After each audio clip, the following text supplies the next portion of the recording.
लेकिन आखिरी 2 गेंद प्रसिद्ध कृष्णा की वो कहीं ना कहीं बहुत कारगर साबित तो नहीं हुई, लेकिन जिस तरीके से डेविड मिलर का डिसीजन रहा उस पर सवाल उठ रहे हैं। दिल्ली जो है अभी आशुतोष को टीम में मुझे लगता है कि मौका नहीं देगी। जिस मैच में जीटी में शाहरुख खान कुछ नहीं कर पाया, राहुल तेवतिया भी उस मैच में कुछ नहीं कर पाया, वहाँ पे हमने देखा कि राशिद खान और रबाडा ये दोनों खिलाड़ी लगे हुए थे। अगर डीसी जीत जाती तो आशीष नेहरा शुभमन गिल को अलग बुला के बहुत झाड़ने वाले थे। सभी को मेरा नमस्कार, एक बार फिर से स्वागत है आपके फेवरेट शो पिच पे पंगा में। जैसा कि हम एनालिसिस करते हैं कि कल के मैच में क्या हुआ और आज का जो मैच है उसमें क्या होने वाला है, कौन अच्छा परफॉर्म करेगा, टीम क्या रहेगी दोनों, और उस टीम में किस तरीके से क्या होने वाला है, कल क्या क्या हुआ था, उसको लेकर क्या बवाल हुआ, उस पर भी हम चर्चा करते हैं। मेरे साथ है मेरे कलीग दिव्यांशु। बहुत बहुत स्वागत है पिच पे पंगा में। सबसे पहले शुरू करते हैं कि कल का जो मैच था, 1 रन से दिल्ली हार गई। किस तरीके से देखते हैं कि इनको क्या और सुधार करना चाहिए था, क्या प्रेजेंस ऑफ माइंड की कमी थी, मतलब क्या प्रॉब्लम लगी आपको 1 रन से हारना? बिल्कुल, अगर वैसे देखा जाए तो बहुत ही मनोरंजक रहा और बहुत ही आनंददायी रहा, रोमांच भरा था, क्योंकि इस सीजन में अभी तक कोई ऐसा मुकाबला नहीं आया जिसमें अंत तक रोमांच भरा रहे और बहुत आनंद आए देखने में। तो ये मुकाबला काफी रोमांचक रहा। लेकिन अगर हम डीसी के दृष्टिकोण से देखें तो वो हारता हुआ मैच जीत रही थी, लेकिन आखिरी 2 गेंद प्रसिद्ध कृष्णा की वो कहीं ना कहीं बहुत कारगर साबित तो नहीं हुई, लेकिन जिस तरीके से डेविड मिलर का डिसीजन रहा उस पर सवाल उठ रहे हैं। अब सवाल करना जायज़ भी है और कहीं ना कहीं नहीं जायज़ भी है, क्योंकि वो जिस मोड़ पर पहुंची दिल्ली की टीम उसमें अहम रोल भी डेविड मिलर का ही था, क्योंकि वो चोट के बाद और वहां तक पहुंचा है। वरना किसी को ये नहीं संभव लग रहा था कि 10 गेंद पर 12 रन बनाए हैं और वो राहुल के आउट होने के बाद वो कुछ कर पाएंगे, क्योंकि वो इंजरी हो गई थी, बीच में आप बाहर चले गए थे मैदान से। तो कहीं ना कहीं वो 1 रन न लेना वो कहीं ना कहीं घातक साबित हो गया। एक चीज और, जब 3 ओवर में लगभग 50-60 रन की जरूरत थी तो लग रहा था कि दिल्ली यहां तक फाइट करेगी। 1 रन जब तक केएल राहुल थे टीम में, केएल जब तक टीम में थे तब तक लग रहा था कि टीम जीत जाएगी, लेकिन जैसे 92 रन पर केएल राहुल आउट हुए फिर ऐसा लगने लगा कि अब तो मुश्किल नहीं नामुमकिन है, दिल्ली नहीं जीतेगी। लेकिन जिस तरीके से केएल राहुल ने 52 गेंदों में 92 रन बनाए, उसी तरीके का पैटर्न शुभमन गिल और साई सुदर्शन का लगता है। तो कुछ लोगों का ये कहना है कि जो, और ऑब्वियसली आपके नेगेटिव पॉजिटिव दोनों ही होते हैं, कि ये बैटिंग लाइनअप ऐसा है कि ये एक तरीके से आश्वस्त नहीं करता कि आपने अगर 90 रन बनाए तो टीम जीतेगी, क्योंकि स्ट्राइक रेट वैसा नहीं रहता है। बिल्कुल, जिस तरीके से हम कल बात भी कर रहे थे कि केएल राहुल की हम बात कर रहे थे कि केएल राहुल का परफॉर्मेंस नहीं चल रहा है, दिल्ली का मिडिल ऑर्डर कैसा रहेगा, और कल हमने देखा कि समीर रिजवी जिस पे टीम डिपेंडेंट थी, लास्ट 2 मैचेस में अच्छा परफॉर्म की, दिल्ली जीती। समीर रिजवी का अच्छा परफॉर्मेंस रहा, इस मैच पे वो 0 पे आउट हुए। और केएल राहुल जिस पे डाउट था, जिस पे मतलब जो एक लूज एंड थे दिल्ली के, उनका बल्ला चला और कहीं ना कहीं बेशक दिल्ली की टीम कल मुकाबला हार गई, लेकिन केएल की वापसी और टीम का जो मनोबल बढ़ा, मिडिल ऑर्डर ने जो और मिडिल ऑर्डर ने भी ठीक परफॉर्मेंस किया। डेविड मिलर से उम्मीद नहीं थी इस तरीके का परफॉर्मेंस करेंगे, क्योंकि वो इंजर्ड थे। हमने देखा कि उनके हाथ में झंझनाहट था जिस तरीके से उन्होंने शॉट मारा, और काफी दर्द से परेशान थे। फिर उनके जगह अक्षर पटेल आए मैदान में, हालांकि अक्षर पटेल बल्लेबाजी में कुछ खास नहीं कर पाए, और वो मुझे लगता है कि बहुत ही खराब निर्णय रहा कि राशिद खान का स्पेल खत्म हो रहा था। दूसरी ओर आप देख रहे थे केएल लास्ट बॉल बची, डिफेंड कर रहे थे केएल राहुल की, इनका ओवर निकालते हैं किसी तरीके से, विकेट नहीं गंवाना, और वहां पर आप खराब शॉट खेलकर आउट हो जाते, कहीं ना कहीं वो रहते तो हो सकता था थोड़ा और बेहतर हो सकती थी। बिल्कुल, 1 गेंद और होती तो भी परिणाम अलग हो सकता था, सच्चाई है। एनीवे, एक चीज और मुझे जाननी है कि जिस तरीके से कल का मैच में पूरा घटनाक्रम चला, जब जैसे समीर रिजवी हो गए, केएल राहुल हो गए, उन्हें 15-20 गेंदें चाहिए होती हैं, उस समय तक उनका 100 कल भी यही हुआ, 12 गेंद वो खेले। समीर रिजवी के साथ भी ऐसा होता है, वो 15-20 गेंद लेते हैं। तो क्या आशुतोष की तरफ इम्पैक्ट प्लेयर में जाना चाहिए जब 15 ओवर निकल चुके हैं और अब पहली गेंद से हिटिंग करने की जरूरत है? हाँ, उस समय कहीं ना कहीं आशुतोष की जरूरत पड़ेगी टीम में, क्योंकि मिडिल ऑर्डर में हम देख रहे हैं कि अगर आशुतोष टीम में आते हैं तो टीम कहीं ना कहीं अभी से कुछ ज्यादा ही मजबूत हो जाएगी, क्योंकि मिडिल ऑर्डर। लेकिन क्या पहले से प्री डिसाइडेड रहता है जैसे समीर रिजवी को ही लेके आएंगे हम एज इम्पैक्ट, ऐसा कुछ? क्योंकि आशुतोष आते तो मुझे लगता है तो भी मैच का जीरो पे। अब ऑब्वियसली वो भी आउट हो सकते हैं, लेकिन आशुतोष वो 10 गेंदें नहीं देखते हैं। लेकिन अभी फिलहाल की बात करें तो जिस तरीके से दिल्ली के पहले जो 2 मुकाबले थे वहाँ पर समीर रिजवी का परफॉर्मेंस बहुत अच्छा था। हालांकि वो जैसा आप बता रहे हैं पहले कुछ गेंदें लेते हैं, वो उन्हें टाइम लगता है सेट होने में, परफॉर्म करने में, लेकिन उनका जो परफॉर्मेंस रहा है 2 मैचेस में उसको देखने के बाद दिल्ली जो है अभी आशुतोष को टीम में मुझे लगता है कि मौका नहीं देगी, क्योंकि उनका परफॉर्मेंस अच्छा रहा। दूसरी ओर वही हाल केएल राहुल का भी है, कुछ गेंदें खेलते हैं लेकिन हम फिर ये भी बात है कि कुछ गेंद वो झेलते हैं, लेकिन उसके बाद जो परिणाम रहता है 40-45 गेंद में 92 रन, तो वो कहीं ना कहीं कंपनसेट कर देता है। वो टाइम टेकिंग प्रोसेस उनका रहता है वो कंपनसेट हो जाता है।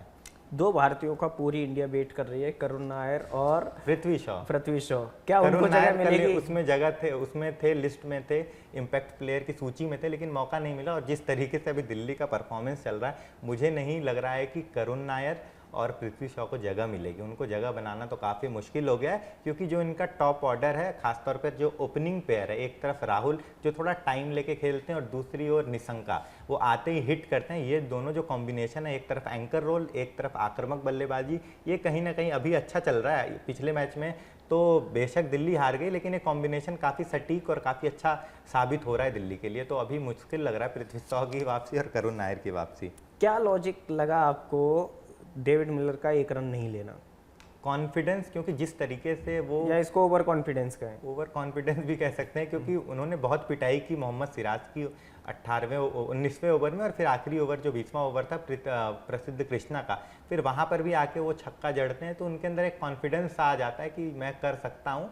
और अच्छी बात भी है, खराब बात भी है, दोनों ही पहलू है, क्योंकि इस पूरे मैच में जो तो वो सारी तो ठीक है। जब बहुत सारा कन्वर्सेशन किया कुलदीप और उन्होंने, तो क्या एक इंस्टिंक्ट में ये नहीं आया होगा कि पहले एक काम करते हैं कि ऐसी सिचुएशन में चले जाते हैं कि हम हारे ना, हाँ, कम से कम सुपर ओवर तक रुक कर देते हैं। ऐसा करना चाहिए था। लोग आलोचनाएं भी करते हैं, लेकिन मुझे ये लग रहा है कि जो आखिरी गेंद थी, कहीं ना कहीं जितनी आलोचना डेविड मिलर की हो रही है, वहाँ कहीं ना कहीं थोड़ी रिस्पॉन्सिबिलिटी कुलदीप को भी लेनी चाहिए थी, क्योंकि आखिरी गेंद था। आपको पता है कि इस गेंद पे 2 रन चाहिए, कम से कम 1 तो चाहिए ही ड्रॉ करने के लिए। अब पिछले बॉल का जो डिसीजन रहा उस पर आप पूरा निर्भर थे। कुलदीप को ये लग रहा था, वो आराम से नॉन स्ट्राइकर एंड पे थे, कि यहाँ पर डेविड मिलर बाउंड्री मार के जिता देंगे टीम को। लेकिन आपको भी अपना प्रेजेंस ऑफ माइंड लगाना चाहिए था कि अगर ये संभव नहीं होता है, अनिश्चितताओं का खेल है क्रिकेट, और यहाँ पे हर चीज संभव नहीं है, तो आपको प्रिपेयर्ड रहना चाहिए था कि अगर बाउंड्री नहीं आएगी तो आपको रेडी रहना चाहिए था, कम से कम पिच पे कि एकदम दौड़ के तुरंत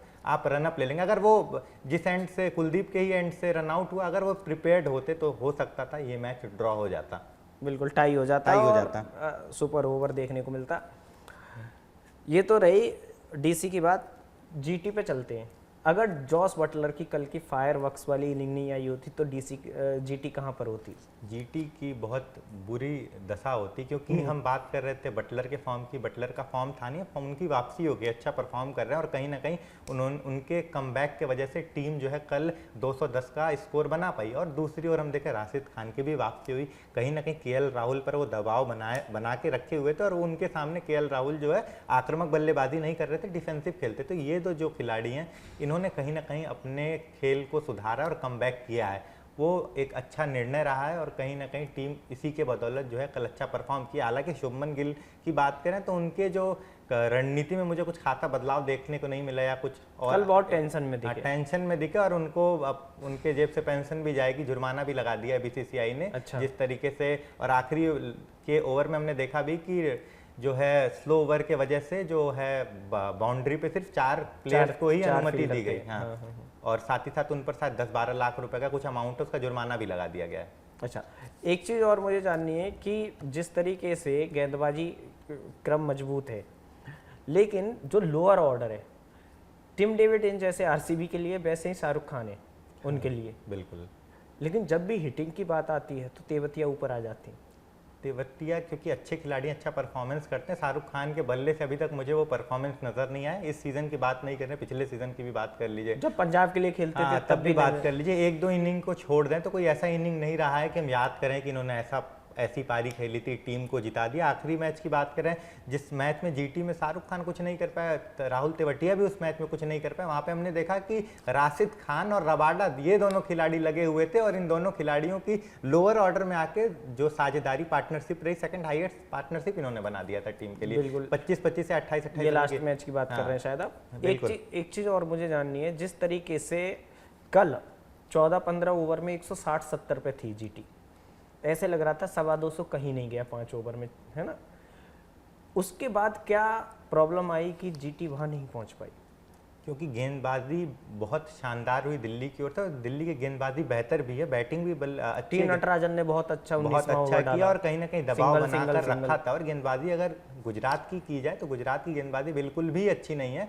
चाहे सिराज की बात कर लीजिए, सिराज बहुत दबाव में दिखे मिलर के खिलाफ, मतलब 2 ओवर 20-22 रन के उनके गए और मतलब बहुत बुरी तरह प्रेशर में कल सिराज के चेहरे पे साफ नजर आ रहा था। अशोक की भी खूब पिटाई हुई और जिस तरीके से रबाडा है उनकी भी खूब पिटाई हुई। तो रबाडा तो खैर उनके हमवतन खिलाड़ी हैं तो उनको पता है रबाडा क्या करने वाले मिलर को। हाँ, तो जिस तरीके से गेंदबाजी, तो मुझे लगता है प्रसिद्ध कृष्णा को अगर छोड़ दिया जाए तो प्रसिद्ध कृष्णा ठीक ठाक गेंदबाजी कर लेते हैं, कहीं ना कहीं टीम को वही सपोर्ट करते हैं। बाकी गेंदबाजी बहुत ही खराब है और गेंदबाजी जिस तरीके की है यही कारण रहा कि 210 के करीब पहुंच गई कल दिल्ली। और कोई भी टीम जो है अगर उनको जीतना है तो 250 का आंकड़ा छूना होगा, 230, 235, 240, नहीं तो गेंदबाजी इतनी कमज़ोर है। क्योंकि जब हैदराबाद सामने आएगी, केकेआर सामने आएगी, आरसीबी अच्छा खेल रही है, अगर मुंबई फॉर्म में आ गई तब तो कोई भी मैच जीतना मुश्किल हो जाएगा। राजस्थान को भी हम नहीं पीछे छोड़ सकते हैं, वैभव सूर्यवंशी है उसमें, वो भी उनकी हालत पस्त कर देंगे सिराज की।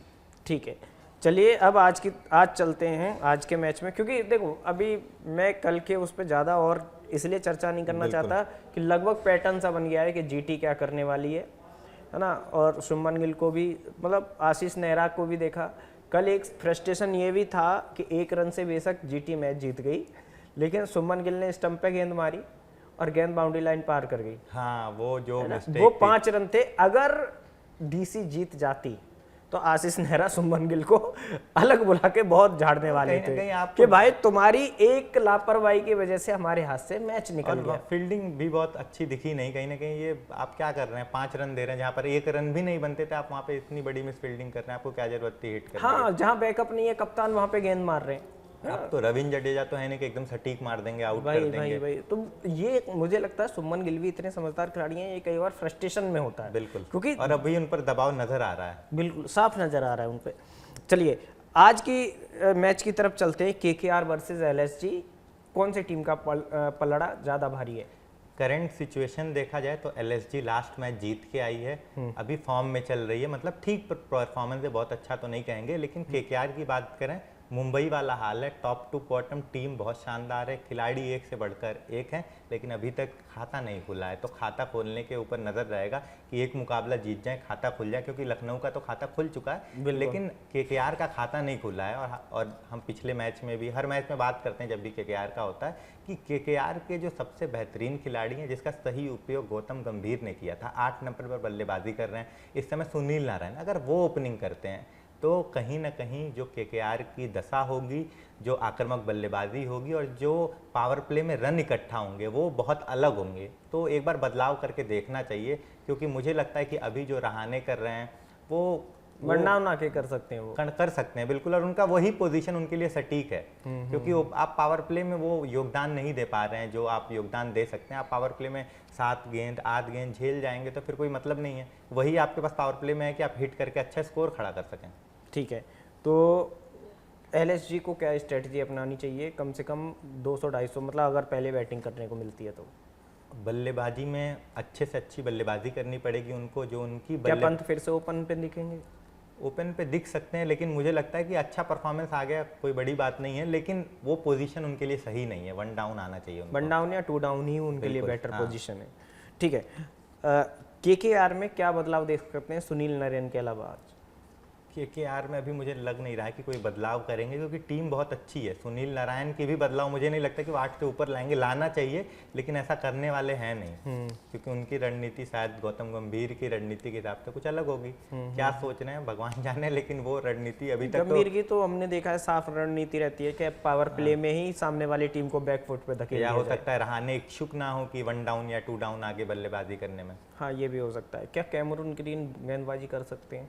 कर सकते हैं, हालांकि अगर आप आईपीएल की बिड में सबसे ज़्यादा रुपए देते हो और वो आपको खिलाड़ी फिट नहीं है या अप टू द परफॉर्मेंस नहीं है, तो क्या फ्रेंचाइजीज को ऐसे खिलाड़ियों को वापस भेज देना चाहिए अपने देश? बिल्कुल भेज देना चाहिए। कैमरन ग्रीन की स्थिति वही है जो पिछले साल ऋषभ पंत की थी, पैसे खूब मिले, परफॉर्मेंस और योगदान एक भी मतलब नील बटा सन्नाटा है। परफॉर्मेंस वो देखने में नजर नहीं आ रहा है। बहुत लोगों से पूछेंगे कैमरन ग्रीन कौन है तो बता भी नहीं पाएंगे, क्योंकि इनका कुछ अता पता ही नहीं है आईपीएल में, अपनी छाप छोड़ ही नहीं पाए। एक भी मैच में कुछ ऐसा परफॉर्मेंस नहीं है कि हम याद करें कि कैमरन ग्रीन के बल्ले से अच्छा किया हो, गेंद से अच्छा किया, फील्डिंग में ही कुछ अच्छा योगदान दिया हो।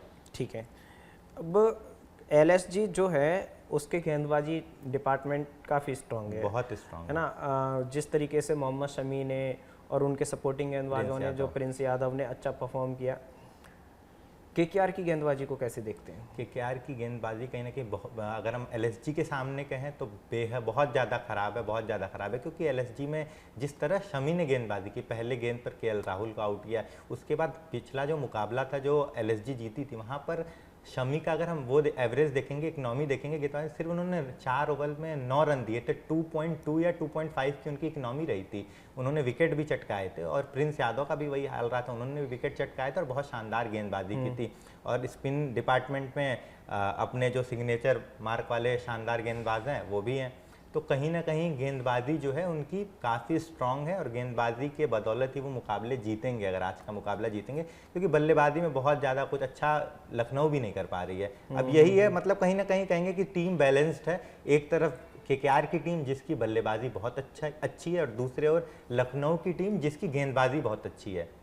तो अगर लखनऊ टॉस जीतती है तो मुकाबला जीत सकती है, क्योंकि गेंदबाजी जो टीम जीतेगी पहले गेंदबाजी करेगी और गेंदबाजी उनकी स्ट्रांग है, स्विंग मिलेगा, मदद मिलेगा और जीतना आसान हो जाएगा। तो टॉस पर भी बहुत कुछ निर्भर करता है। कहाँ पर है ये टॉस, कैसे होने? एडन गार्डन में ये मुकाबला होगा और केकेआर के होम ग्राउंड में। बिल्कुल। और अभी तक का रिकॉर्ड की बात करें तो केकेआर और लखनऊ के बीच 6 मुकाबले हुए हैं, जिसमें से सिर्फ केकेआर ने 2 ही मुकाबले जीते हैं। तो एलएसजी का जो पलड़ा है भारी तो रहा है, लेकिन अभी होम ग्राउंड है तो बहुत अच्छा मौका है केकेआर के पास कि ये मुकाबला जीत जाए, क्योंकि अभी तक खाता नहीं खुला है, आपका होम ग्राउंड है, जान लगाएंगे, जान तो लगाएंगे।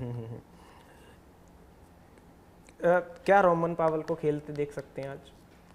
मुश्किल है, मुझे नहीं लग रहा है कि आज रोमन पावल टीम में होंगे, मुश्किल लग रहा है। अच्छा, पंत को क्या 6 नंबर पे बैटिंग करनी चाहिए? क्योंकि कुछ लोग कह रहे हैं 6 नंबर पे बैटिंग करनी चाहिए। अगर कह रहे हैं तो मुझे लग रहा है कि ये खराब डिसीजन नहीं होगा, क्योंकि पंत के अंदर वो कैपेबिलिटी है कि वो 6 नंबर पे आके अच्छी आक्रामक बल्लेबाजी करके टीम के लिए योगदान देते हैं। अगर हम पंत की बात करें तो कहीं ना कहीं वो केएल राहुल के तरह की मिडिल ऑर्डर, लोअर ऑर्डर और 1 डाउन आके अच्छी बल्लेबाजी कर सकते हैं। हालांकि ओपनिंग में मुझे लगता है गलत निर्णय, ओपनिंग उन्हें नहीं करना चाहिए और उन्हें 1 डाउन, 3 डाउन, 6 नंबर पे आके बल्लेबाजी करें, वो उनके लिए सटीक पोजीशन है, उसी के लिए वो बने हैं। ठीक है, दोनों टीमों का टॉप परफॉर्मर बताइए। मुझे लग रहा है टॉप परफॉर्मर की बात करें तो अगर ओपनिंग करते हैं केकेआर की तरफ से तो सुनील नारायण टॉप परफॉर्मर रहेंगे। गेंदबाजी में हर मैच में वो ओपनिंग नहीं कर रहे हैं, अब बताइए। हाँ, अगर ओपनिंग नहीं करते हैं तो मुझे लग रहा है अंग्रिश रघुवंशी जो है अच्छा परफॉर्म करेंगे। अंग्रिश रघुवंशी, हाँ ठीक है। और एलएसजी? शमी और प्रिंस यादव, इन पर ही मुझे लगता है टीम की रिस्पॉन्सिबिलिटी रहेगी, यही 2 खिलाड़ी अच्छा करने वाले हैं। ठीक है, एडन मार्करम को कैसे देखते हैं? हो सकता है वो परफॉर्म कर जाए आज? हो सकता है, क्योंकि पिछले ईयर तो उनका परफॉर्मेंस अच्छा रहा था, लेकिन अभी इस ईयर कुछ वैसा मुकाबला देखने को नहीं मिला जिसमें वो छाप छोड़ पाएँ। तो बहुत कुछ निर्भर करता है, देखने लायक बात होगी किस तरीके से वो बल्लेबाजी करते हैं, किस तरीके से ऋषभ करते हैं। ठीक है, फाइनल वर्डिक्ट, कौन जीत रहा है आज का मैच? होम ग्राउंड केकेआर का है, मुझे लग रहा है आज केकेआर अच्छा परफॉर्मेंस करेगी। ठीक है, तो दर्शकों आपको क्या लगता है कि आज कौन जीतने वाला है ना? आप हमें कमेंट बॉक्स में बताइए। इस प्रोग्राम से जुड़ी हुई जो भी आप राय रखना चाहते हैं वो कमेंट बॉक्स में रख सकते हैं। फिलहाल पिच पे पंगा प्रोग्राम में बस इतना ही। 7:30 बजे मैच चालू होगा, 7 बजे टॉस होगा। हम आपको MH1 नेटवर्क के डिजिटल प्लेटफॉर्म्स पे लगातार अपडेट देते रहेंगे। तब तक दीजिए हमें इजाज़त। बहुत बहुत धन्यवाद।